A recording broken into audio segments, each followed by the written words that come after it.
नमस्कार, फर्स्ट बिहार झारखंड में आपका स्वागत है। मैं राहुल ओझा आपके साथ। कोरोना काल है और इस कोरोना काल के बीच बिहार विधानसभा का चुनाव भी होना है और इसको लेकर के चुनाव आयोग की जो तैयारी है वो भी काफ़ी जोर शोर के साथ चल रही है। लेकिन जो बदलाव है, फेरबदल है, कई नए प्रयोग हैं वो इस बार के चुनाव में देखे जा रहे हैं चुनाव आयोग की तरफ से, और तकनीकी रूप से भी कई जो चीज़ें हैं वो बदली हुई नजर आ रही है। एक बड़ा बदलाव जो है तकनीकी रूप से वो ये देखने को मिल रहा है कि एक विधानसभा क्षेत्र की अगर बात करें, यहाँ पर 375 भी अगर प्रत्याशी मैदान में खड़े होते हैं तो उनके लिए भी ईवीएम का ही प्रयोग किया जाएगा।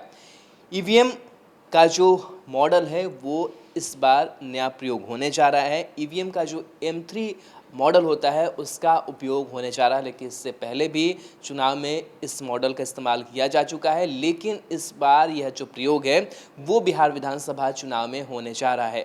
आपको बता दें कि कई जो टेक्निकल चीज़ें हैं उसको भी समझने की कोशिश करेंगे कि किस तरीके से जो M3 मॉडल है वो काम करता है और कैसे सहूलियत हो जाती है कि अगर काफ़ी ज़्यादा प्रत्याशी भी हैं तो उनके सारे जो नाम हैं वो आ जाते हैं, और जो वोटर्स जब वोटिंग देने के लिए पहुंचते हैं तो उन्हें काफ़ी जो आसानी है वो हो जाती है। आपको बता दें कि बिहार में पहली बार M3 मॉडल ईवीएम का इस्तेमाल होगा। इसके बारे में बताया जा रहा है कि एक कंट्रोल यूनिट से 24 बैलेट यूनिट कनेक्ट हो सकती है। एक बैलेट यूनिट में 16 प्रत्याशियों तक के नाम होते हैं। जब आप वोटिंग देने जा रहे होते हो तो आपको ये दिखाई देता है कि जो वहाँ पर बैलेट यूनिट लगी होती है वहाँ पर 16 प्रत्याशियों के जो नाम है वो आपको उस यूनिट में दिखाई देते हैं।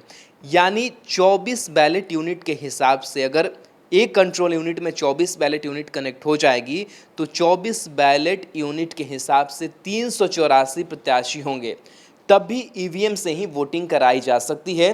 अब तक चुनाव आयोग M2 मॉडल की ईवीएम से चुनाव करा रहा था। इस ईवीएम में सिर्फ 4 बैलेट यूनिट ही कनेक्ट होते थे। बताया जा रहा है कि M3 मॉडल को लेकर चुनाव आयोग को तेलंगाना से सीख मिली है।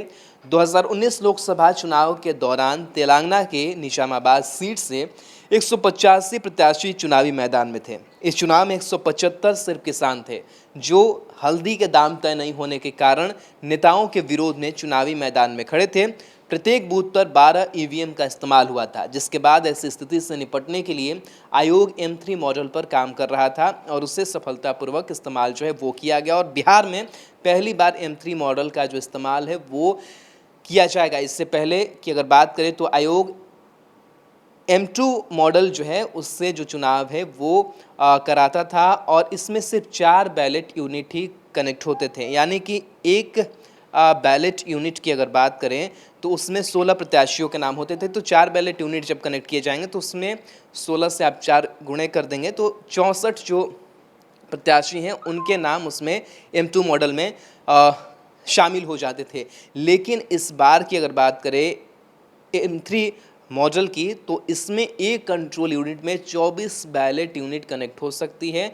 यानी कि इस हिसाब से 384 प्रत्याशी भी होंगे तो आप आसानी से वोट जो है वो कर सकते हैं, और इन तमाम प्रत्याशियों के आपके जो नाम हैं वो उस ईवीएम में, उस लिस्ट में आपको नज़र आ जाएंगे। तो कई जो नए प्रयोग हैं वो इस बार के बिहार विधानसभा चुनाव में देखने को मिल रहा है, क्योंकि तकनीकी रूप से काफ़ी चीज़ें बदलती जा रही हैं। आपको कोरोना संक्रमण का ख्याल भी रखना है। बहरहाल ये मामला जो है वो सुप्रीम कोर्ट तक भी पहुंचा है, लेकिन इंतज़ार है सुप्रीम कोर्ट क्या कुछ जो फैसला है वो लेता है। बहरहाल चुनाव आयोग की अपनी स्तर से जो तैयारी चल रही है उसमें कई जो बदलाव, फेरबदल है वो देखे जा रहे हैं, और इस तरीके से तकनीकी चीज़ें जो हैं वो बदलती हुई दिखाई दे रही है।